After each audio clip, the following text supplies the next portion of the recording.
Welcome to this explainer. Today, we're diving into what is honestly a fascinating sociological mystery. We're looking at a massive foundational shift in Japan's juvenile justice system. It's really a story about how society views its youth, how the media completely shapes our reality, and what actually happens when public outrage collides head-on with the legal system. So what might seem on the surface like a simple story of rising youth crime, well, it's actually a much deeper tale of shifting cultural ideologies. Let's get right into it. To kick things off, let's look at this vivid recollection from the author of our source material, Yoshi Udagawa.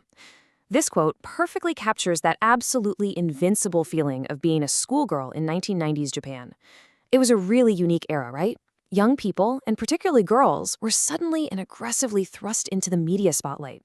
They were seen as fiercely independent, they were creating their own subcultures, and they were operating totally outside the bounds of traditional authority. But, and here's the catch, that very freedom, that intense sense of us holding the power, started to trigger some deep anxieties within broader Japanese society. All right, part 1, Youth in the Spotlight, and the cultural shift of the 1990s. So during this era, there were a few highly publicized, really shocking incidents involving juveniles. And these incidents made the Japanese public intensely question the very definition, rights, and responsibilities of childhood. Basically, society suddenly had to ask itself, what does it actually mean to be a youth in modern Japan? And the media response? It was relentless. They were constantly broadcasting controversial adolescent behavior. Because of this, a very specific narrative started to take root, this idea that young people were somehow taking advantage of legal loopholes. The portrayal totally shifted. It wasn't about kids making mistakes anymore. It was about calculating minors, hiding behind their age to avoid consequences.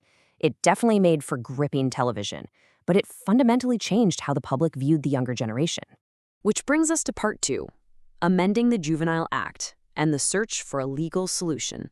Now, all this widespread public agitation didn't just stay trapped on television screens. It actually led to a strong, undeniable demand for political action. People wanted a solution, and they wanted it to be severe. This triggered a concrete cascade of legal changes. We're talking about a systematic structural shift here. In 2000, Japan saw the very first major overhaul of its Juvenile Act since 1949, and it introduced a distinctly punitive stance against youth offenders. But the domino effect didn't stop there. By 2015, the voting age was lowered from 20 to 18. Then, in 2018, the legal age of adulthood itself was officially lowered to 18, a massive change that was fully implemented in 2022. Essentially, the legal buffer of childhood was shrinking right before everyone's eyes. Society's fundamental view of the juvenile offender completely flipped on its head. Historically, the juvenile was seen as a dependent, a vulnerable child, who is a prime candidate for rehabilitation and treatment. Makes sense, right? But under this new paradigm, the juvenile was treated as a rational, calculating individual. The media sometimes even painted them as anarchists or psychopaths. The new logic was that they fully understood their actions and therefore deserved severe adult-level punishment. Okay, moving on to part 3, the age of self-responsibility and neoliberalism in Japan.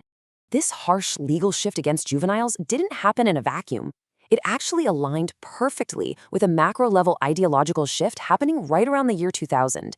It was the rise of a super powerful concept in Japan known as self-responsibility, or jiko sekenin.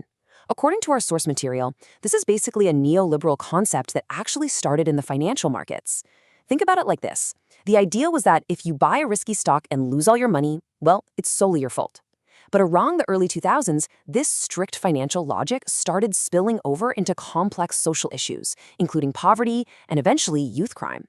The underlying assumption here is that absolutely everyone operates with total free choice, meaning whatever situation you end up in, it's entirely your own doing. And his concept wasn't just a fringe idea. It was propelled directly by top leadership. The source text really highlights how popular politicians, particularly Prime Minister Junichiro Koizumi during his term from 2001 to 2006, championed this exact idea. Through highly effective, almost theatrical media appearances, a populist narrative was established. Individuals were suddenly portrayed as entirely at fault if they just lacked self-effort. So social problems were increasingly seen not as systemic failures that required state help, but simply as personal failures that required individual punishment. That sets the stage for part 4, manufacturing a moral panic and the role of the media. So, how in the world did this newly punitive, unyielding worldview become so widely accepted by the Japanese public so fast? Well, to understand that, we really have to look closely at the mechanics of the media. Our source draws heavily on the work of cultural theorist Stuart Hall, specifically his concept of a moral panic. Now, Hall initially used this framework to describe the media hysteria over youth crime, specifically mugging, in the UK and the US back in the 1970s. Basically, a moral panic happens when sensational media coverage combined with judiciary and police dynamics massively exaggerates a threat. The public is essentially deluded into believing that society is literally on the brink of collapse because of this one hyper-focused threat. Hall actually identified that this kind of excessive, panic-inducing media coverage always creates a very specific chain reaction. First, it leads to the intense marginalization of youth. They become the outcasts. Second, it creates a justification for increased social control and surveillance by the police. And finally, it culminates in the public actively, desperately demanding harsher legal punishments. It's a cycle, right? The media sets the stage, and the public demands the crackdown. Which leads us straight into Part 5, Public Opinion versus Reality and Uncovering the Mystery. The Japanese public absolutely bought into this exact type of moral panic. I mean, they overwhelmingly supported the strict amendments to the Juvenile Act because the media had completely convinced them that they were living through an unprecedented, drastic rise in heinous, violent youth crime. And that leads us to the central mystery of this whole explainer. Think about it. We've seen the laws change. We've seen the massive media frenzy. But did these harsh new laws actually curb a youth crime wave? Or was there a massive, unacknowledged gap between the public's perception of reality and, actual reality?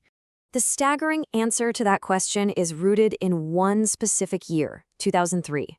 According to the official statistical data cited in the research, 2003 is the exact year that the total number of juvenile crimes, and yes, that includes felonious and violent offenses, actually began a massive decline. Yes, you heard that right. The crime rate was dropping. The ultimate irony of this entire cultural shift is that the media successfully induced a moral panic that fundamentally altered the country's legal framework, pushing it aggressively towards severe, adult-style punishments for youth. Yet, the scientific and statistical data showed that crime was dropping on its own. The public was increasingly supporting a highly punitive stance to fight a crime wave that was, in reality, already disappearing. It's wild to think about. Which leaves us with this profound final question to chew on. When we look at the massive gap between the public outreach of the 1990s and the statistical reality of the 2000s, we really have to ask ourselves, is it appropriate for a democratic society to amend its foundational laws based on a media-driven moral panic rather than actual factual data? It's a pretty sobering thought about just how vulnerable our legal systems are to a compelling narrative, and it absolutely challenges us to look closer at how our own local media shapes our legal realities and our perceptions of youth today. Thanks for joining me for this explainer, and keep questioning the narrative.